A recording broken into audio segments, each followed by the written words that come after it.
Hello, I'm Patrick Hannon, student ID 3946576. Here's my student ID to verify that.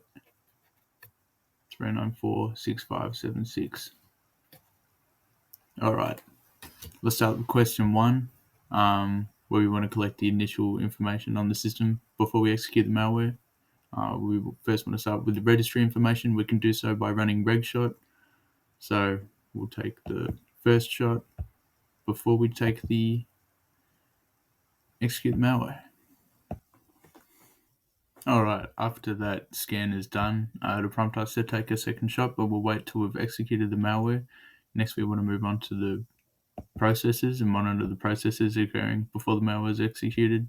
And we're focusing on the processes under explorer.exe, and we can see these here. Alright, next we want to look at the network activities before we execute the malware, and we can do so on Wireshark, looking at the Ethernet port. We can see that output here. Alright, and finally we want to look at the file activities before we execute the malware, and we'll do so using process monitor. And we can see it looks like this before we run the malware. Alright, now that we've collected all the initial information on the system before executing the malware, I've extracted the malware file using WinRAR and extracted it to my desktop, and we can run it now. Of course, we've turned off updates and Windows security. So we'll run that. Alright, so I've let the malware run for a couple of minutes just to make sure it's taken course. And we have taken our second shot using regshot to view the registry changes. We can see that there's 98,425 changes have been observed. So the malware has obviously had a drastic effect on the host machine. Alright, so for whatever reason, after taking the second shot using regshot, the malware file has deleted itself, and when attempting to run it, I get the following error.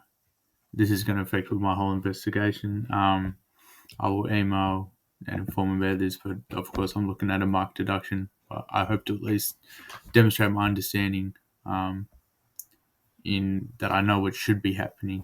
It's just frustrating that it's not. So we should be able to look and see the process changes in Process Hacker, but we can see we're just being intervened by Windows security.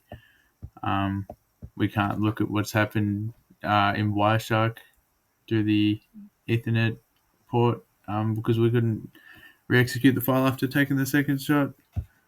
And we can't look at if we look at the process tree, we can see again just Windows security errors rather than an actual output to what has happened, which is frustrating. But at the end of the day, it is what it is.